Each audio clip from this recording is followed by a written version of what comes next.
Hello दोस्तों, नमस्ते, प्रणाम। कैसन बानी लो आप लोग? हम तो आशा करते हैं आप लोग बहुत अच्छा होकर लो। और आज हम आप लोग के एगो बहुत ही अच्छा कजरी सुनाओ तनी। आप लोग के कैसन लगी कमेंट करब लो। आई लो गीत सुनी लो। कहे राम से सुपन खा मुस्कुराई के बनवा में जाई के ना।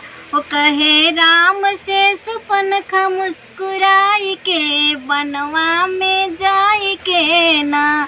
बनवा में जाई के हो बनवा में जाई के कहे राम से सुपन खा मुस्कुराई के बनवा में जाई के ना।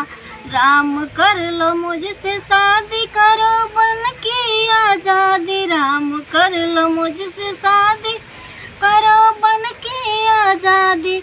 हमें रख लो दुल्हनिया बनाई के बनवा में जाई के ना।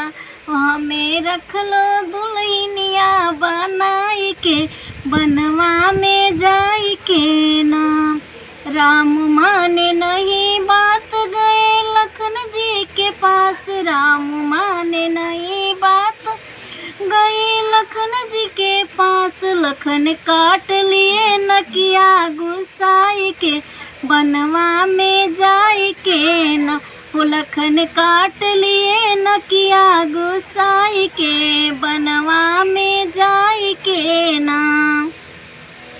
ओ कहे राम से सुपन खा मुस्कुराई के बनवा में जाई के ना। कहे राम से सुपन खा मुस्कुराई के बनवा में जाई के ना। बढ़िया।